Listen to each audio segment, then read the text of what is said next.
Bien, vamos a iniciar y vamos a compartir pantalla para que nos quedamos considerando, a ver, está aquí. Ahí nos quedamos.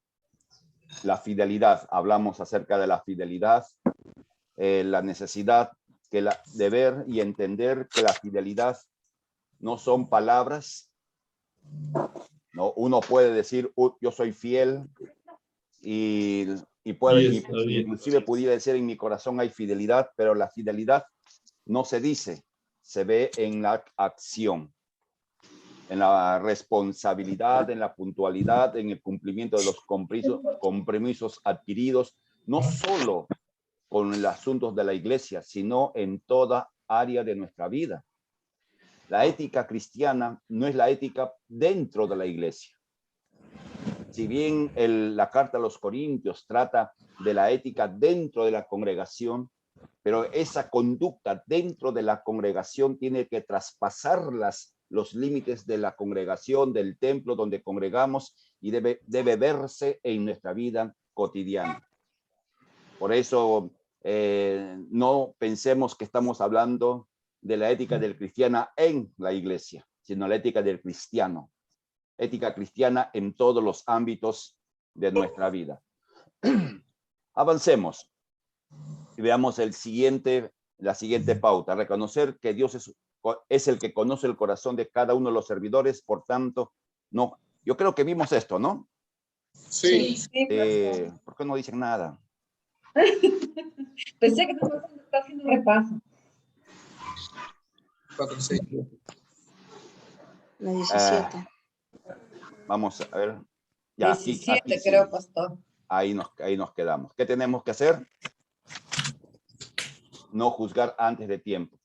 Somos muy rápidos para juzgar, somos muy rápidos para emitir juicios y muchas veces de condenación. A veces nuestros juicios mentales, miren, escúchenme con mucha atención, nuestros juicios mentales nos aíslan de las personas que están en nuestro entorno. Algo que es natural, la percepción que tengamos de la persona se ve en el rostro, se ve en la actitud de la persona, de cómo se sienta, cómo escucha.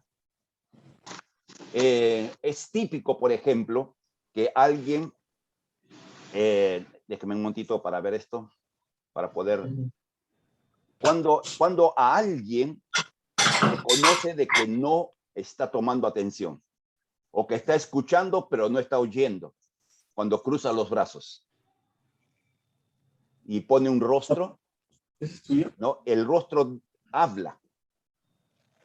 El rostro habla mucho más de lo que nos imaginamos.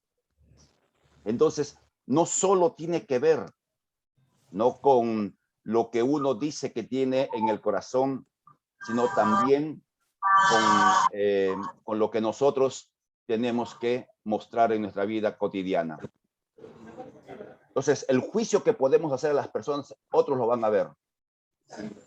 Y va a aislar a la persona, o va a hacer que la persona piense mal de nosotros, incrementando o retroalimentando nuestros juicios, nuestros prejuicios muchas veces, porque pensamos mal de alguien, lo mostramos en nuestra actitud inconsciente, pero la persona del frente los ve y los lee. Entonces su reacción va a ser de acuerdo a cómo te percibe. Entonces, como va a tener una reacción, tú vas a leerlo y se va a incrementar tu percepción equivocada o tu juicio o tu prejuicio de tal persona. Esa es naturaleza humana. Ok. ¿Cuándo será el tiempo del juicio? Se nos pide que esperemos. Dígame cuántos queremos, por las personas que algún daño nos han hecho o personas que están haciéndonos problemas, quisiéramos que el juicio ya esté encima. Ante la mano. Uy, ustedes son, hay uno por lo menos, uno. Yo veo acá uno porque la pantalla compartida no me permite ver a todos, pero hay unos que son bien mentirosos, por cierto. Todos desearíamos que la persona que nos causa daño de cualquier nivel, pues el juicio de Dios venga sobre él. Pero Dios nos dice que esperemos. Y la pregunta que nos hacemos, y es una pregunta lógica, ¿por qué Dios dice que esperemos? ¿Por qué Dios no actúa de inmediato con quienes hacen injusticia con nosotros? A ver, hoy pregunto a pastores. Percy, ¿por qué Dios nos dice que esperemos y no actúa de inmediato con aquellos que nos hacen mal? Por tener tiempo. Prende tu micrófono, por favor. Dios es paciente, ¿no? Dice es misericordioso y paciente con nosotros. Y quiere que nosotros también no podamos imitar ese corazón de Dios, ¿no? Seamos pacientes, porque solo así, ¿no? Las personas entienden también, ¿no? Su mal comportamiento. Cuando somos pacientes con las personas se van, como que eso les redarguye, ¿no? En el momento, porque en el momento todos, ¿no? Nos podemos tal vez airar, enojar, pero después, pues, nos entendemos después. Entonces, anoten, la primera razón por la cual Dios nos dice que esperes para tratar con nuestro corazón. Ya, para tratar con nuestro corazón, para que podamos tener compasión y misericordia. Interesante. A ver, Angélica, la pastora Angélica, ¿por qué crees tú que Dios se demora en dar un combazo, diríamos, ¿no? Yo iba a decir lo mismo que dijo el pastor Percy. No, mentira. No vale. Iba a decir precisamente que Dios espera ese tiempo también porque, bueno, de Él son los tiempos y porque en el transcurso va tratando con nuestro corazón, porque cuando digamos, si se hubiera hecho la justicia ahí de modo inmediato, tal vez podría saltar en nosotros ese sentimiento de venganza, por fin, así tenía que hacer, justicia divina, ¿no? O algo así, ¿no? Entonces también ese tiempo es para tratar con nuestro corazón, ¿no? Y hacernos más semejante a Él. A ver, Pastor Joel, enriquece el concepto. Buenas noches con todo, buenas noches, Pastor. Yo creo que una de las razones del por qué Dios nos dice esperen es porque Él espera que todos procedan al arrepentimiento, incluso nuestros enemigos, incluso aquellas personas que nos hacen daño. Aunque nosotros no somos para nada lentos para la ira y somos muy apresurados para emitir juicio, yo creo que Dios está esperando que esa gente que incluso nos hace daño también le conozca. Yo creo que básicamente también es por eso que Dios aún no ha traído juicio sobre la tierra, porque Dios está esperando que muchos procedan al arrepentimiento. Y el llamado es predicar, evangelizar. Anoten, la segunda razón por la cual Dios no emite juicio inmediato es que le da oportunidades al que no se ofendió a que se arrepienta. En esa paciencia inagotable de Dios. El problema es que somos lentos para la paciencia y rápidos para la ira. Somos al revés de Dios. Dios es lento para la ira y grande en su paciencia. Nosotros hemos cambiado el versículo y lo hemos aplicado al revés. Entonces, Dios trata con nuestras vidas en la demora del juicio, para que cuando el juicio sea derramado, la persona no diga que no tuvo oportunidad de arrepentimiento. Y para que por el trato que Dios ha hecho en nuestro corazón en ese tiempo, nosotros no nos alegremos del dolor ajeno. Que es la tercera razón, para que nosotros, cuando veamos el juicio de Dios dado en el tiempo que el Señor ha establecido, no nos alegremos, porque ya nuestro corazón ha sido tratado y en vez de estar lleno de ira, tendremos compasión aún de aquella persona que con justa razón está sufriendo. Entonces, Dios tiene razones poderosas para demorar el juicio. Yo puedo darles tantísimas historias de esto. Contra su servidor, pues, y varias veces les he referido, se ha levantado de todo. Y yo me he quedado tranquilo. Me enojaba, eso sí, yo les puedo decir que me enojaba pero mis enojos son muy diferentes a los de algunos de ustedes. ¿Ya? Mis enojos los manejo de una manera de acuerdo al temperamento que tengo. Y Dios en su tiempo y en su manera. Pastor, disculpe, hay mucho ruido. Que apaguen sus audios. Ya, a ver, por favor. Vamos a callar. Apagar los Vamos a micrófonos. callar. ¿Dónde está eso? Silenciar a todos. Silencio. Listo. Ya creo, ¿no? Ok. Entonces, ¿cuándo va a ser ese día de juicio? El juicio justo va a ser al final de los tiempos. Ese va a ser y miren, algunos que en esta tierra no recibieron el juicio correspondiente a lo que hicieron en el tiempo final, lo han de recibir. Y algunos que lo hubieran recibido al final de su vida o en el final de su existencia o después de su existencia, lo van a recibir acá. Dios, tarde que temprano, ha de emitir su juicio sobre todos aquellos que contra uno se levantan. Leamos las escrituras. Ahí ustedes van a encontrar reiteradas veces que Dios hizo juicio aún contra Babilonia, por ejemplo. Babilonia que se convirtió en un instrumento de Dios de justicia. Recordamos eso, ¿no?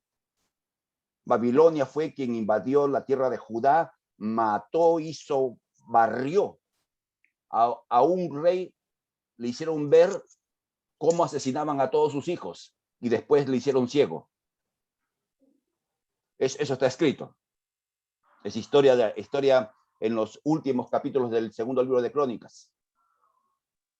Pero cuando Dios, después de más de 70 años, derramó juicio sobre Babilonia, después de más de 70 años.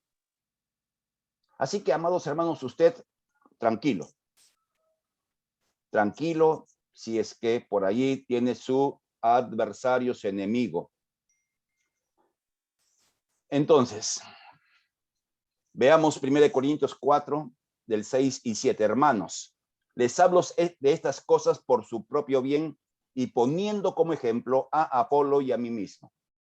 Les digo para que por nuestro ejemplo, disculpen, que por nuestro ejemplo aprendan ustedes a no ir más allá de lo que está escrito y para que nadie se hinche de orgullo favoreciendo a uno en perjuicio de otro. Pues ¿quién te da privilegio sobre los demás? ¿Y qué tienes que Dios no te haya dado?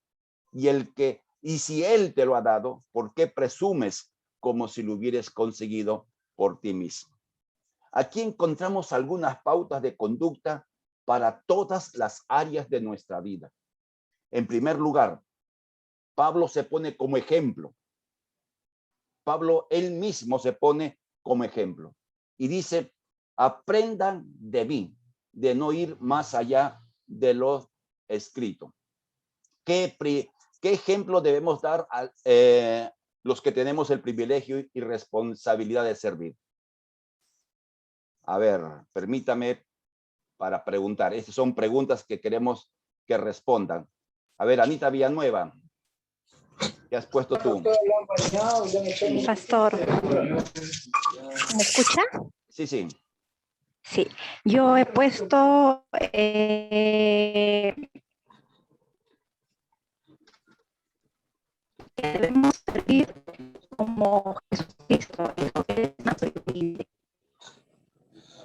No se te escucha bien, hija. No se te escucha bien. A ver, vamos a preguntar a otra persona. A ver, Judith Guerrero, ¿qué has puesto tú en esa parte? Lo que fue poner la palabra y actuar conforme a ella y no dejar que el orgullo entre a nuestra vida. Ok. Vamos a ver por acá buscando a alguien. A Mayra Cubillas, por acá, por aquí, Mayra. Cabanillas. ¿Qué has puesto, hija?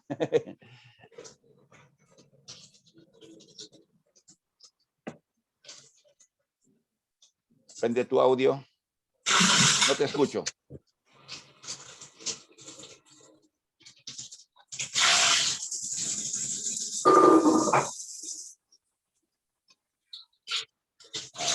A ver.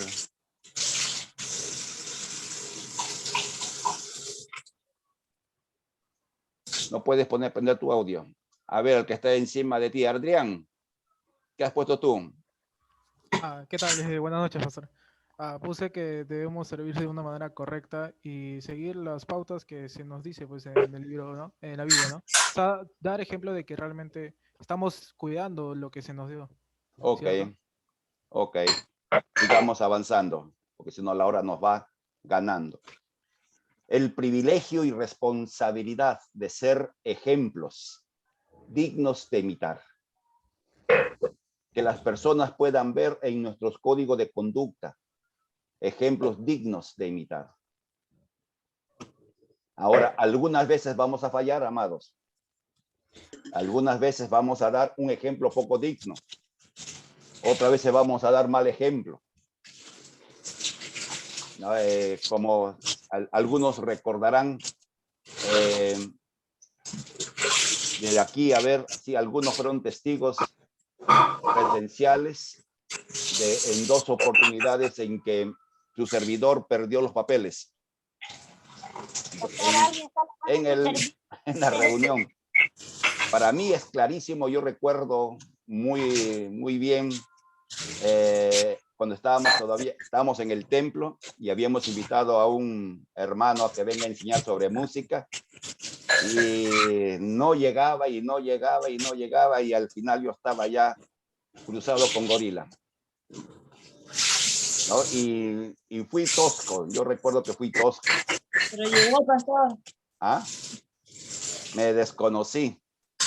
¿No? Y otra vez fue cuando hicimos un concierto en el colegio y Vico Sid, ¿no? ¿Cómo se llama? Estoy hablando. ¿Cómo se llama ese muchacho que falleció hace poco, un cantante? Radical People. Radical, ¿no? Eso sí, ya fue el colmo, ya. Nos dice, estamos en la esquina, ¿y cuál esquina sería? Y llegaron con la intención de subir, y yo dije, no suben. Vinieron a querer hablar. Estaba desconocido. Ahí no di un buen ejemplo. De repente muchos me dijeron, ¿qué pasó con el pastor? ¿Dónde está Pastor Luis Meléndez? Tan tranquilo. Eso les muestra, amados hermanos, que de vez en cuando no me deben enojar. Pero esperamos que todos demos el mejor ejemplo que esté en nuestra disposición de hacerlo. Sigamos en este caminar para que no se hinche de orgullo.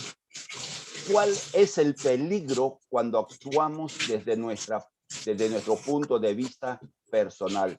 Cuando actuamos desde nuestra perspectiva. A ver, Julio Carvajal, que está por ahí, le he visto. ¿Cuál es el riesgo de actuar según nuestras propias ideas? Nos creemos superiores a otros. Nos creemos superiores a otros. Hermano José Infante, ¿cuál es el riesgo? El riesgo es que fácilmente podemos condenar a las personas. Podemos condenar a otros. Exacto. Pastora Margot, ¿por qué está separado usted de su esposo? El teléfono lo separa. ¿Cuál es el peligro, hija? Prende tu micro. Yo he puesto llenarnos de orgullo. Ok. El orgullo, creo que todos conocemos acerca de esto. El orgullo es la puerta que abre cualquier cantidad de conductas equivocadas. Y Pablo lo menciona. El prejuicio, el favorecer a uno por encima de otro. Pastor, disculpe, pero hay mucho ruido y creo que hay uno de los hermanos que está con su audio prendido. Vamos a ver, un momentito. No se escucha bien. A ver, un momentito, no se enojen, no pierdan la paciencia, calma y buen humor. Ya está, ya los callé a todos. Gracias, porque no me doy cuenta.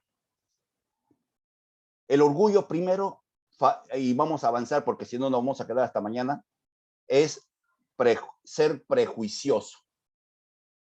Porque uno cree que tiene siempre la razón y va a juzgar a otros en función del prejuicio que tenga en su mente o del orgullo. Como el orgulloso se coloca en un estándar allí. Y como desde ese estándar siempre va a juzgar debajo de ese estándar a todos. ¿Me explico? No, el orgulloso se va a creer más que los demás. El orgulloso forma grupos dentro de cualquier grupo humano, buscando personas que le adulen, que le aplaudan, que le sacudan el hombro, etc. El orgulloso cree que todo lo logra por sí mismo. Por eso Pablo dice, ¿qué tienes que Dios no te haya dado? Entonces, el orgullo, y lo encontramos en el Antiguo Testamento, es la puerta que Lucifer abrió para convertirse en Satanás. Satanás significa adversario. Lucifer significa portador de luz. El portador de luz se convirtió en adversario de Dios por causa del orgullo. Entonces, un creyente que es luz, somos portadores de luz. Jesús lo dijo, ustedes son la luz del mundo. Portamos la luz. Nos podemos convertir en adversarios de Dios por causa del orgullo. ¿Y qué cosa tenemos que Dios no nos haya dado? Y Pablo no solo está hablando de las cosas espirituales, habla en términos generales. O sea, todo lo que tenemos nos lo dio Dios. Y por eso Pablo dice, ¿por qué presumes como si lo hubieras conseguido por ti mismo? Algunos dirán, pero pastor, me ha costado trabajo. Es cierto, cuesta trabajo. Pero en términos finales, quien hace todo en nuestra vida es Dios. Él es todo. Hay una canción antigua que recordaba, sin Dios nada somos en el mundo. ¿Cuántos recuerdan esa canción? A ver, levante la mano. Nadie. Dios mío, vamos a cantar esa canción. A Madre de repente sí se acuerda. ¿Te acuerdas más de esa canción? Si Dios nada somos en el mundo. Sí, un poquito. Un poquito. Ya cuando vienen a Lima se olvidan de todo. Somos en el mundo. Esa misma. Sin Dios nada podemos hacer, ni las hojas de los árboles se mueven si no es por su poder. María Rubina también lo debe conocer, solo que ya está en Lima, pues ya se olvidan de las cosas antiguas. Posible olvidar, pastor. Algunos lo saben, solo que se hacen que no quieren presumir que saben. Entonces, todo Dios nos ha dado. Los servidores de hogar, Dios les ha dado el privilegio. Los que somos casados, Dios le ha dado el privilegio de una esposa o de un esposo. Los que somos padres, Dios nos ha dado el privilegio de tener hijos. Y así, cada cosa que tenemos, Dios nos lo dio. Los que tienen el privilegio de estudiar, preparando para un nivel superior, Dios les da la oportunidad de hacerlo. Hasta el gato tiene oportunidad de salir en pantalla. Vamos a la siguiente pauta. La pureza sexual demanda de todos los creyentes sin excepción. Ya hemos mencionado cuando hicimos la introducción a este tiempo de estudio, la condición moral de Corinto. ¿En qué condición estaban? Y vamos a tratar de recordar. La ciudad de Corinto era una de las ciudades más corrompidas de aquellos tiempos. E inclusive se inventó un verbo, corintizar. Vamos a corintizar, es decir, vamos a pecar como descosidos, vamos a pecar sin límites. Se habían inventado una palabra para reflejar el pecado sexual en su máxima expresión. Recordemos que en Corinto, la cultura, ¿no? Y no solamente en Corinto, sino en todo el mundo antiguo, un hombre podía tener la esposa legítima en su casa, la que iba a heredar todo lo que este hombre tenía.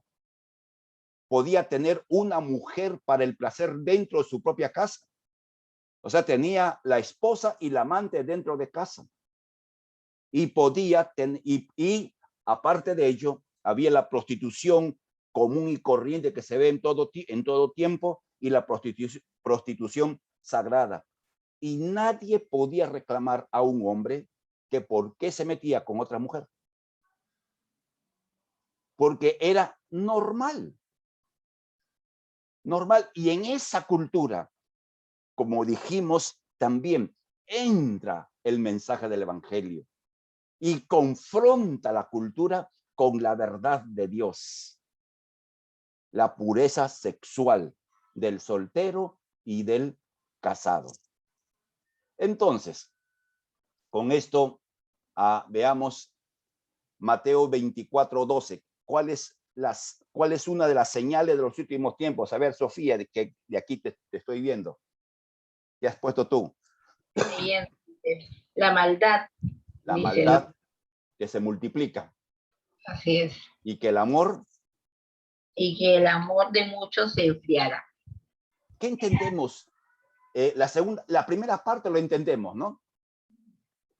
Que la maldad se va a multiplicar. Ahora, consideren que Jesús está hablando en un tiempo histórico, que ya había maldad.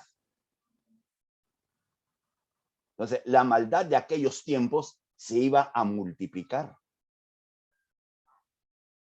Y lo estamos viendo. Lo estamos viendo. Mateo 24, 37 al 39. ¿Cuál es otra de las señales? A ver, Alejandra. Que los días serán como los días de Noé y la gente hará lo que quiera. ¿Qué se entiende por los días de Noé? ¿Qué entendemos por los días de Noé? Dígame, en los días de Noé, ¿cómo dice el texto? En los días de Noé, la gente se casaba y se daba en casamiento. ¿Qué de mal? Entonces, ¿dónde está lo malo? Que vivían Si aquí en también nos estamos casando. A ver, alguien que prenda su... Vivían para sí mismos. ¿Cómo? Vivían pensando. A ver, uno por uno. A ver, otra idea. Que hacían lo que querían. Las relaciones se distorsionaron. Porque dice, se casaban y se daban en casamiento. Ahora, ¿quién da en casamiento? Los padres. Porque esa es la cultura, los padres daban en casamiento. Entonces, ¿dónde está el problema? Que hacían todas las cosas, pero no entendían las Sí, cosas. está bien, eso es correcto. Mayormente el casamiento era distorsionado, porque no era según el diseño de hombre con mujer, sino era un casamiento distorsionado. También. Cuando el Señor Jesús dice como en los días de Noé, entonces tenemos que leer Génesis. La gente no solamente se casaba y se daba en casamiento, ese era un aspecto. En los días de Noé, la maldad se había multiplicado. De tal manera que Dios le pesó el corazón haber creado al hombre. ¿Recordamos? Entonces, eso es los días de Noé. No es tanto del matrimonio, es de la maldad. Ahora, de hecho, algunos afirman, yo no estoy tan seguro de eso, de matrimonios como me está mencionando Alonso, no matrimonios de igualitarios, que es la palabra que usan creo hoy día, ¿no? Pero eso es lo que se veía en aquellos tiempos y lo que estamos viendo en estos tiempos como algo normal. Y lo que vamos a ver, querramos o no querramos, esperamos que se demore mucho, pero se va a ver el matrimonio igualitario, se va a ver la adopción de niños por parte de homosexuales. Pero en otros países ya está legalizado eso. En otros países está legalizado. y te meten a la cárcel si hablas tú contra la homosexualidad. Están tratando de penalizar, creo que en Estados Unidos, los tratamientos a homosexuales que quieren revertir su pensamiento. En estas No he elecciones, leído, pero me he enterado de que, y quizás quien está, Liz Prudencio, nos pueda ayudar de repente. Sería bueno hacer un pequeño paréntesis para ver algo que se ha leído y se ha escuchado respecto a los parámetros que se están dictando para los niños, los niños pequeños. ¿Dónde está Liz? Por ahí, ¿dónde estás? Que no te veo. Aquí estoy, pastor. Sí, ya sé que estás ahí, pero no te veo. Como hay acá 50 personas, encontrar dónde están, difícil. No interesa, estás por algún lugar. ¿Qué sabes tú de lo que se está escuchando? De que hay una... a ver, déjame encontrarlo rapidito. Aquí lo tengo anotado, si no me equivoco. Que han dado unas directivas el gobierno respecto a la forma como se va a tratar con los niños pequeños. Acá está, creo. ¿Sabes algo? Bueno, no, la verdad que cuando nosotros los docentes planificamos, hay algunos ejes transversales. Ajá. Ya todo el ambiente, la igualdad, el respeto, y hay un eje transversal que era la igualdad de género. Pero como hubo todo hace creo que hace algunos años se levantaron contra ese término, ya lo dejamos de usar. Ya a la hora de planificar no utilizamos la igualdad de género, ese término. Pero en sí el término contenía solamente igualdad para la mujer y el hombre en cuanto a funciones, a responsabilidades. Es lo que decía la teoría del CENEP, que es el Currículo Nacional de Educación Básica, que manejamos nosotros. Ahora, lo que sí se observa bastante a la hora que leemos esto es que hacen este término. Dicen, antes se usaba los niños, por todos, pero ahora utilizamos a la hora de planificar las y los niños, en todo. Igual, el o la docente. Ya no, antes usábamos el docente, sea mujer o sea varón. Pero ahora hacemos ese hincapié en no escribir en nuestra información o en cualquier comunicado que hagamos, uno generalizando, no tenemos que especificar. Eso sí es lo que he visto que ha ido cambiando a lo largo de los años, porque les estoy diciendo que hace 3 años comenzamos a escribir de esa manera, cuando antes lo hacíamos de manera general. Pero otro punto que haya afectado, que nos hayan dicho, porque siempre leemos normativas, como usted menciona, pero no hay nada para nosotros como docentes en que cambiemos, porque todo viene para una planificación, cosa que no hemos pensado para nada. No hemos tocado ese punto, así que yo considero que lógicamente no se va a tratar ni se va a cambiar nada, solamente lo que ya le mencioné con el término a la hora de redactar un documento. Pero ese eje transversal de igualdad es una punta de lanza. ¿No? Sí. Es una punta de lanza a largo plazo. Sí, justamente ya se mostraba incomodidad de mi parte y de otras colegas el hecho de cambiar el término, a la hora que redactas las y los niños, no, las, o el o la, cambiarlas, si hay un término que se puede generalizar, ¿por qué estar tomando el punto de especificar, ¿no? Pero dicen que es lo que nos ha llegado a la normativa y hay que respetar de cuando redactas un documento, ¿no? El y la, porque no puedes poner los niños, tienes que poner las niñas y los niños. Tienes que hacer ese hincapié porque si lo redactas los niños, estás redactando de una manera equivocada. Pero es interesante, ¿no? Eso se llama la reformulación del lenguaje. Ya, eso se llama la reformulación del mensaje. Es una de las formas en que se está afectando la cultura, no para ahora, sino para mañana, para pasado, a mediano y largo plazo. No sé si ustedes han escuchado de una señorita o señora que ha ganado un premio para hacer una serie, Mi Cuerpo, Mi Mundo. ¿Qué? Imagínense, ¿no? Ah, Dios, qué horrible. Y eso ¿ah? Dime algo, Julito. La OMP ha dado una directiva a los miembros de mesa en el cual si se presentase un travesti a votar y su foto o su nombre no concuerdan con la foto que, que identifica en su padrón, deben dejarlo votar. Significa que si un hombre viene vestido de mujer y su nombre es Víctor y dice que yo soy Vicky, y aún no figura en el padrón, no es la foto con el cual se presenta él, ni es el sexo que genera, deben dejarla votar. A los miembros de mesa. Así una directiva del hombre. Sí. ¿Estás de presidente, estás miembro de mesa? ¿Perdón? ¿Estás de miembro de mesa? No, pero yo no le dejaba votar porque decía que se vaya. Que venga como hombre. Ok. Pero a la directiva le han dado ya. O sea No, que de hecho. había ese problema. Ese es un mover a nivel mundial, ¿no? Un mover, y lo escuchamos al presidente, a los congresistas, y se va a convertir en un modo de hablar.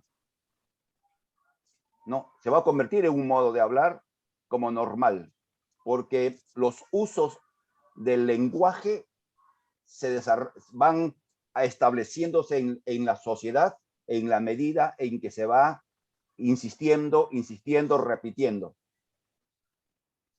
Pero bueno, avancemos, como dice la procesión del Señor de los Milagros.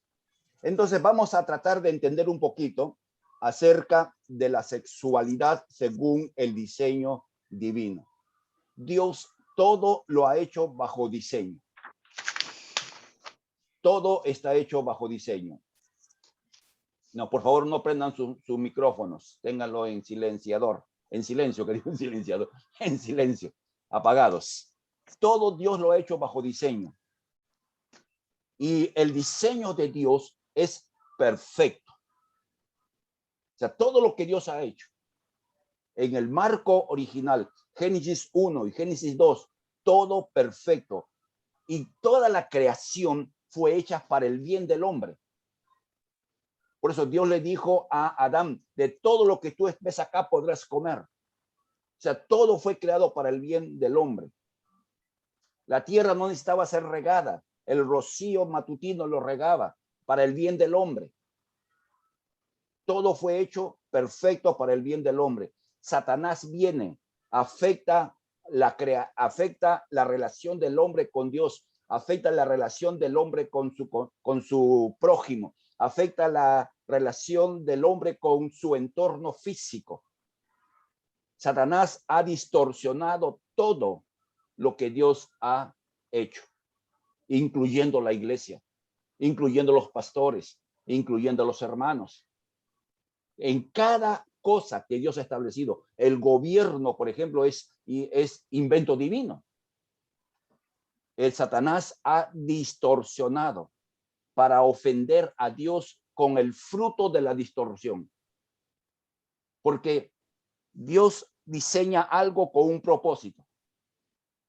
No, por decir 2 más 2 son 4. Entonces Dios diseña el 2 y el otro 2 para que sea 4. Satanás viene, distorsiona y en vez de salir 4 sale 5. Entonces Dios que ve, que sabe que el resultado de cualquier situación debe dar lo que se haga en un ambiente debe dar un resultado. Al no ver el resultado, se le está ofendiendo. Y una de las áreas que Satanás desde el comienzo de los tiempos ha distorsionado es la sexualidad. Por eso veamos algunas cosas y vamos a tratar de explicarlo. Esto lo hemos repetido constantemente, cada vez que hemos tenido oportunidad. Dios no hizo seres sexuados con sexualidad definida. Y Dios hizo hombre y Dios hizo mujer. Una sexualidad definida. Dios nos hizo con una sexualidad diferenciada. Y no solamente la diferencia de la sexualidad está en el aspecto externo, sino en la psiquis y dentro del ser hombre o ser mujer. Y una sexualidad complementaria. hombre con mujer, mujer con hombre. El complemento perfecto. Es el diseño divino, ¿no? Y en todo ese diseño, incluye los propósitos. ¿Cuál fue el propósito fundamental de Dios al crear el matrimonio? Número 1, solucionar el problema de la soledad. No es bueno que el hombre esté solo, le haré una ayuda idónea.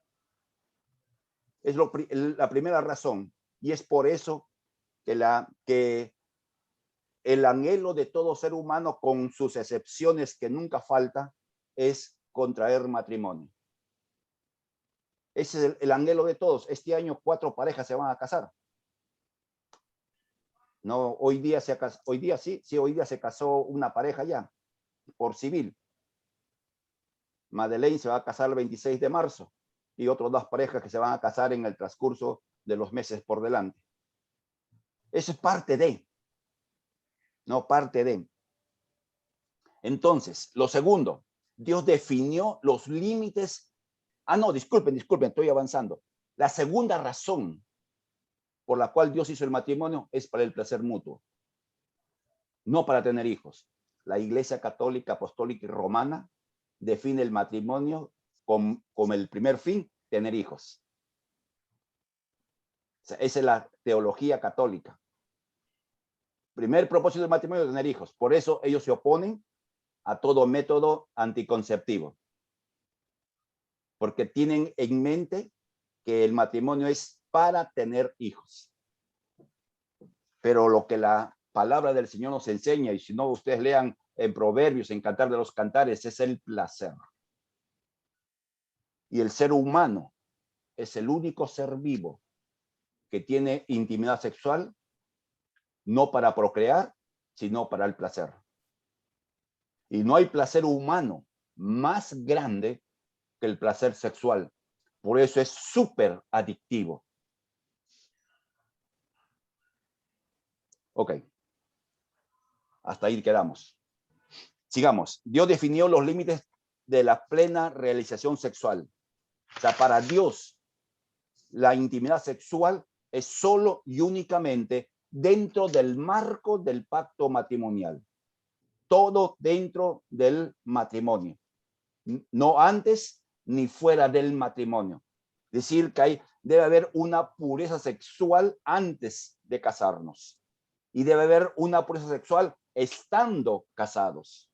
Y la pureza sexual dentro del matrimonio en la relación con su esposa y sin mirar fuera de su casa. El hombre y la mujer se casan para satisfacerse mutuamente solo y únicamente dentro del pacto matrimonial. Ahora, Dios califica como pecado todo acto sexual que no cumpla los eternos propósitos de Dios y que no se desarrollen dentro del marco que Dios ha revelado. Por ejemplo, el abuso infantil. El placer es del que abusa, no del abusado. Entonces es condenado por Dios,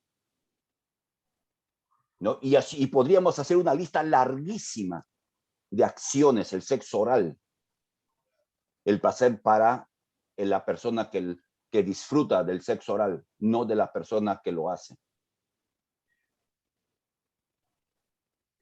Entonces hay límites bien claros en la palabra de Dios. Límites bien claros. Porque el acto sexual es placer mutuo y lo extraordinario es como Dios ha diseñado el cuerpo humano del hombre y la mujer. Y esto lo enseñamos también constantemente, que físicamente el placer sexual es cara a cara, por la disposición de los órganos genitales del hombre y de la mujer. Es interesante cómo Dios lo ha hecho. Por eso Dios ha hecho todo perfecto. Y cualquier distorsión de ese diseño Dios lo considera una ofensa a él. Y los que somos creyentes, tenemos que, y los que somos casados con más claridad, nos debe ser muy, nuestro conocimiento debe ser claro respecto a esta realidad de la cual estamos hablando. La perspectiva actual de la sexualidad no va a cambiar la palabra. Dios sigue diciendo lo mismo.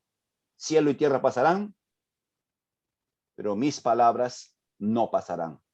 El diseño divino de Génesis 1 y Génesis 2 perdura. Cuando a Jesús le preguntaron en Mateo 19 acerca del divorcio, si era correcto, si era lícito que divorciarse, y Jesús dijo, no han leído que al principio Dios hizo y explica Génesis 1 y 2. ¿Por qué Jesús, si le están preguntando de divorcio, por qué se va al diseño original? Porque ese diseño original, a pesar de cómo ha sido desfigurado por la cultura, por la humanidad, por el adversario, sigue siendo el mismo.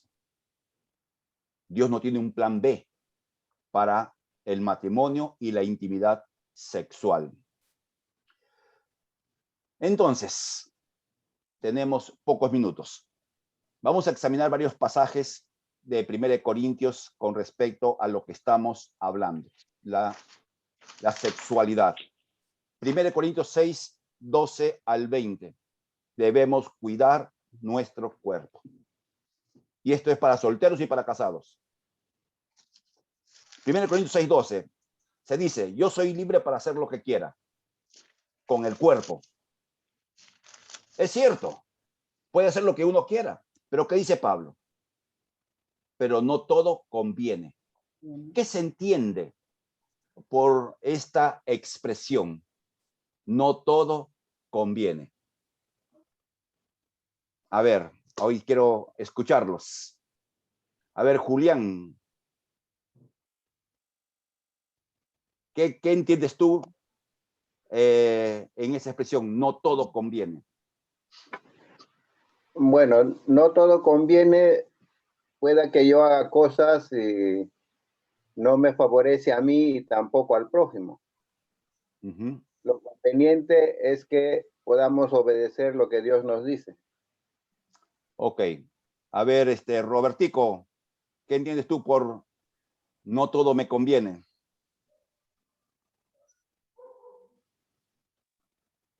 Nada. Pastor, sí, bueno, que muchas cosas me son permitidas, pero hay cosas que no me van a favorecer, ¿no? Más bien me van a causar daños, ¿no? Es por eso, pastor. Ok, exacto. El no me conviene tiene que ver el daño que me puede causar por hacer aquello que puedo hacer. Por ejemplo, todos los que estamos acá podemos darnos una borrachera de Padre Señor mío. Podemos. ¿No? Porque esa es la libertad. Pero no nos conviene por el efecto.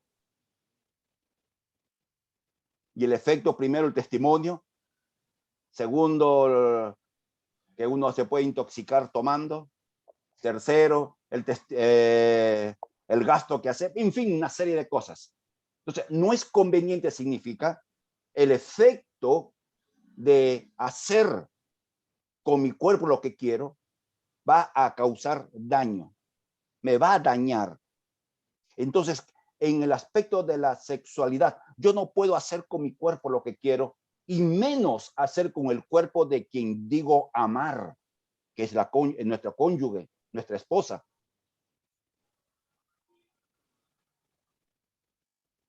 Veamos algo más para ir avanzando. Aquí estás. La segunda expresión.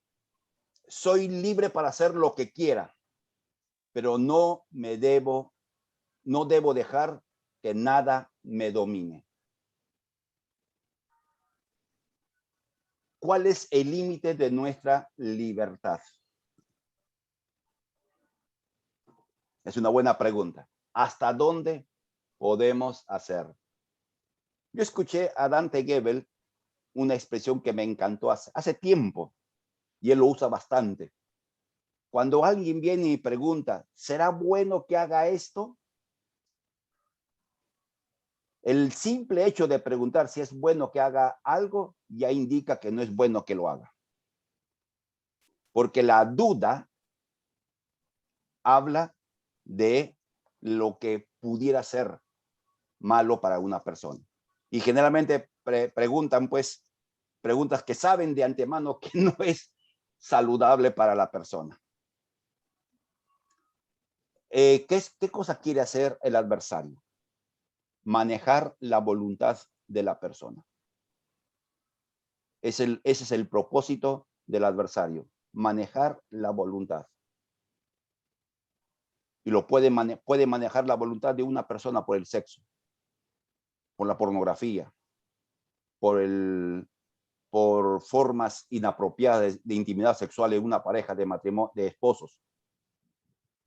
Puede mantenerlos cautivos, su mente cautiva, de tal manera que la persona asume lo siguiente: si no lo hace de esa manera, no va a disfrutar. Ese es profundamente egoísta. Es interesante, queridos hermanos. Los límites de nuestra libertad siempre es el beneficio de la persona dentro del matrimonio que decimos amar. Nada puede rebajar la dignidad de una mujer, ni la del hombre, por cierto. Nada que ofenda o que la contraparte no quiera. La intimidad sexual es una entrega libre, espontánea y de mutuo acuerdo. Cuando un hombre casado impone su voluntad sobre su esposa, está quebrando déjeme encontrar la palabra, la dignidad de la persona. O sea, yo quiero satisfacerme, independiente de que la contraparte desee. Entonces, hay tanta riqueza en esto que nos faltaría tiempo para tratar en toda magnitud. Terminemos en esta noche y luego tendremos un minutito de preguntas. Cuando algo que te agrada te esclaviza, entonces no es conveniente ni bueno ni para tu vida ni para tu descendencia. Ya, anótelo eso, hágale su círculo, otro más. Cuando algo que te agrada hacer te esclaviza, entonces no es conveniente ni bueno, ni para tu vida y tu descendencia. ¿Ok? Entonces tenemos que revisar nuestros códigos de convivencia, de vivencia. ¿Qué cosas nos tienen esclavos? ¿Qué nos esclaviza? ¿O qué? Espero que aquí todos los que estamos, que son calidad, lo mejor de la IBE Callao. Alguien debe decir amén, aunque sea de mentirita.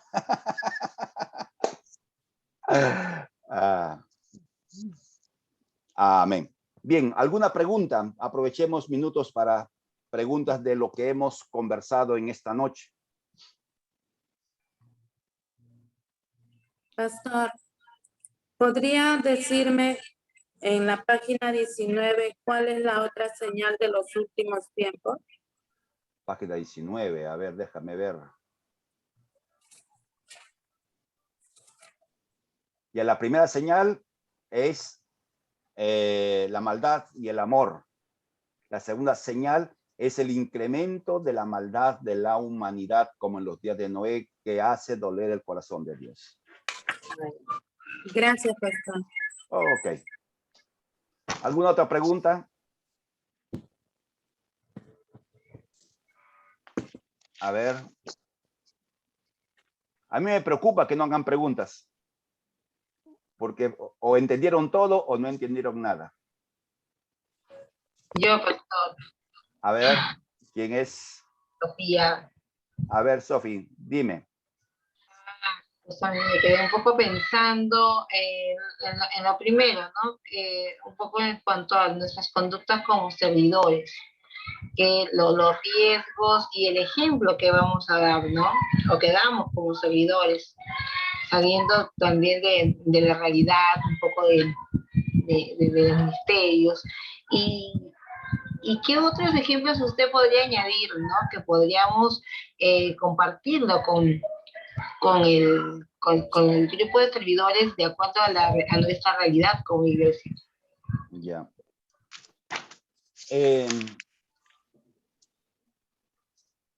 A ver, ¿dónde voy a hablar esto? Mañana en el aniversario de la IBE Ventanilla voy a compartir un tema. No, se conectan a las 10, por favor. No, en una iglesia local, y eso lo hemos enseñado también en la IBE Callao, en una iglesia local es en términos generales, no es una ley de absoluto cumplimiento. Es una realidad social, que no solamente en la iglesia, sino en cualquier grupo humano. Que el 20% haga el trabajo del 80%. Es decir, que de un grupo, el 20% se encarga de todo y el 80% son espectadores de lo que otros hacen. Y quienes se convierten en espectadores siempre van a ser jueces de de aquellos que hacen. Entonces, es una realidad social que debemos trabajar para revertir, de hecho. Yo agradezco a Dios, nosotros...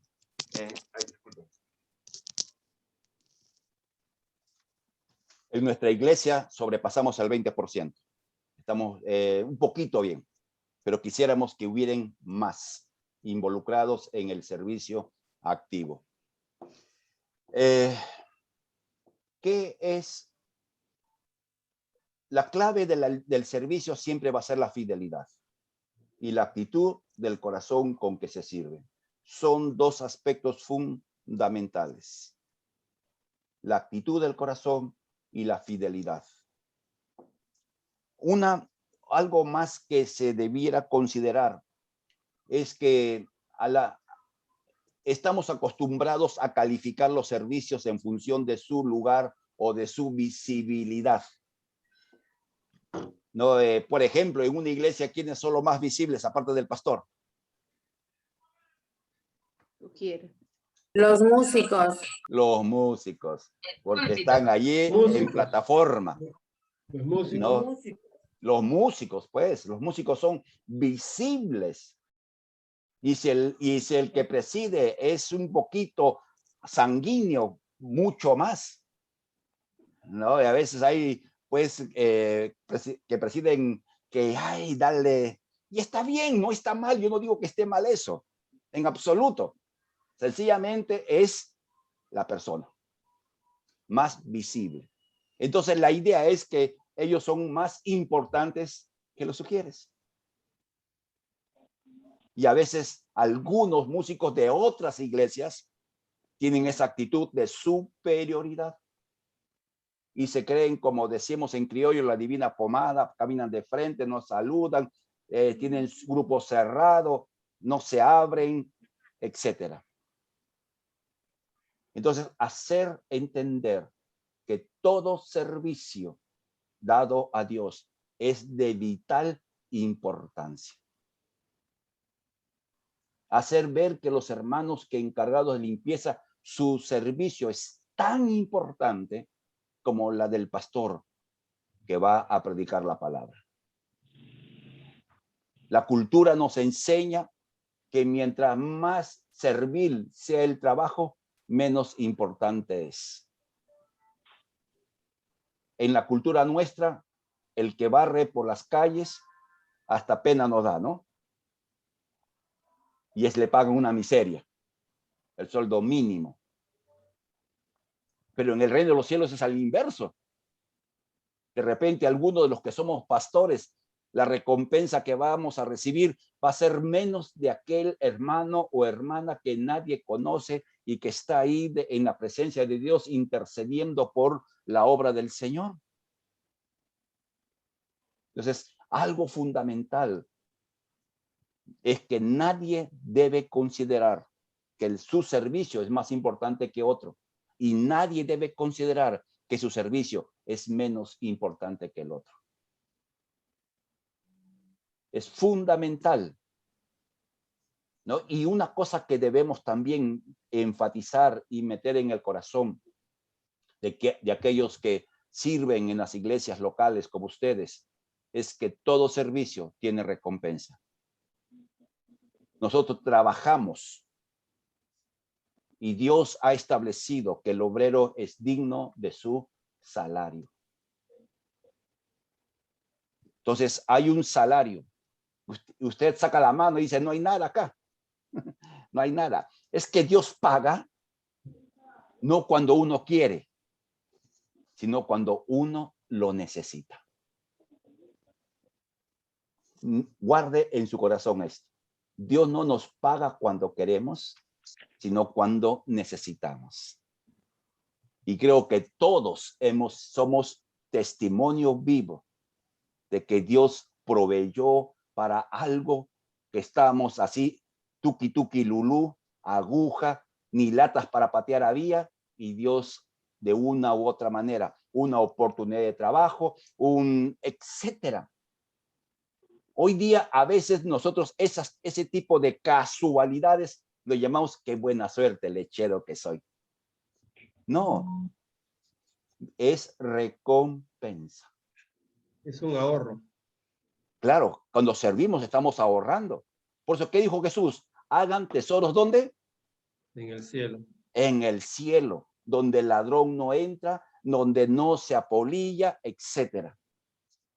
Entonces, allí cada servicio que usted hace, cada vez que predica el evangelio, da testimonio del evangelio, cada vez que usted habla del amor de Dios a alguien o sencillamente abraza a alguien que llora y le da consuelo con su hombro, llorando con la persona.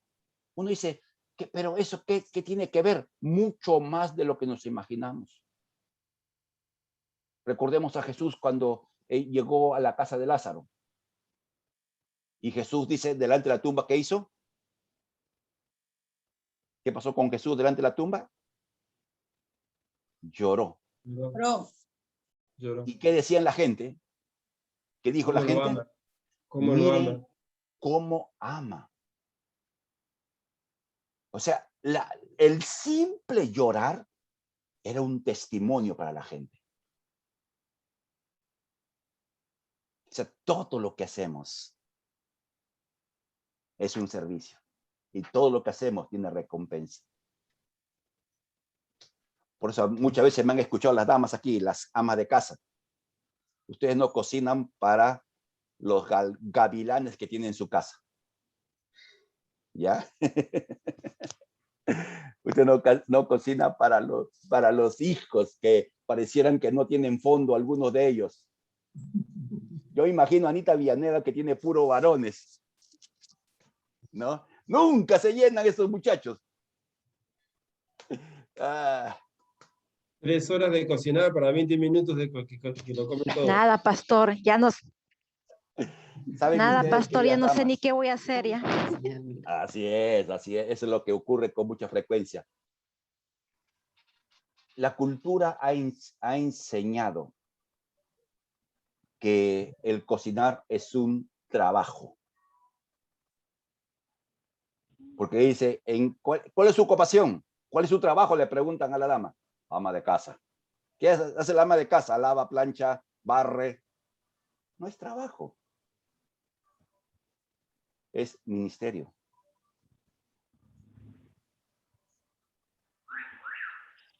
Y como ministerio se hace con placer. Entonces, porque lo está haciendo al Señor. Como se ve como un trabajo, entonces usted espera la paga. Por lo menos gracias. Pero ¿cuántas veces, querida hermana, que usted que cocina, se ha esforzado en hacer su lomo saltado, lo hizo saltar bien al lomo. Y vienen el esposo, los hijos, barren con todo y ni gracias dicen. Y a veces hasta dicen, ay, se pasó de salado, ay, es que le falta algo, no sé qué cosa. Tan poquito cocinas.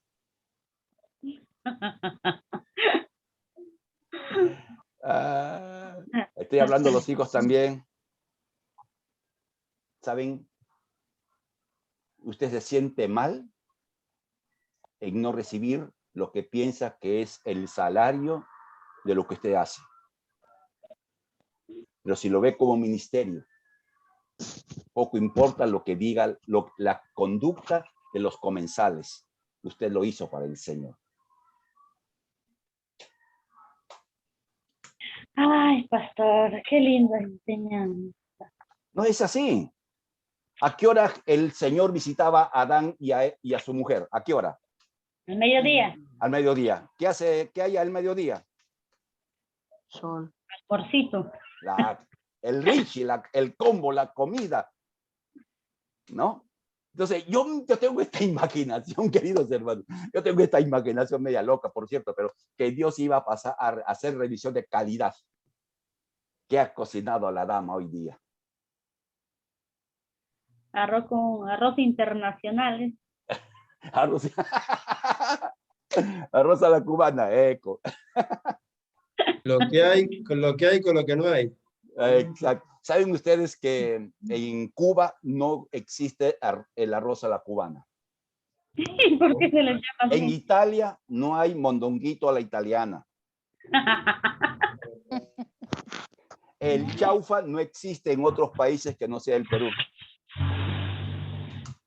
Así que, amados hermanos, amadas hermanas, disfruten de lo que hacen porque lo hacen para el Señor. Amén. Y eso le quitará esa amargura que muchas veces es parte de la actividad maligna para quitarle el gozo de un día de vida. Amén. Igualmente los chambeadores, por los chambeadores también a veces salen a trabajar y salen a trabajar a la hora que me case. Igual, la misma actitud. No vea el trabajo como un trabajo, vea como su ministerio. Es su ministerio. Y disfrute de su trabajo. Así, si uno ve el trabajo como una carga, el día se alarga. No sé si a ustedes les ha pasado que haciendo algo que no les gusta, el día parece que se ha alargado, ¿no? Como el himno nacional, la primera estrofa. Largo tiempo. Largo tiempo, exacto. Pero cuando uno hace algo y disfruta de lo que hace, el tiempo vuela. Entonces, disfrutemos. Veamos lo que hacemos como estudiar, muchachos. ¿No? Véalo como su... Miren, eso enseñamos en la Biblia Callao. Los muchachos, los jovencitos, su ministerio es estudiar. Ese es su ministerio. Aprovechen. Aquí algunos de los que somos adultos nos lamentamos de no haber aprovechado nuestra juventud en estudiar. Algo que de repente podíamos haber estudiado, solo que se nos metió la locura. No comencemos a trabajar, no aprovechamos las oportunidades, no íbamos al colegio para sacar el 11 y pasar con las justas el año y el resto de tiempo. Muchos de los que estamos en la iglesia nos lamentamos. Así que ese es su ministerio, queridos muchachitos que están estudiando. Ese es lo que tienen que hacer. Y agradecemos a Dios que en nuestro templo tenemos chicos y chicas en tercio superior. Nos alegramos. Bien, queridos, aquí terminamos. Liz, ¿pasas lista? Y detengo la grabación.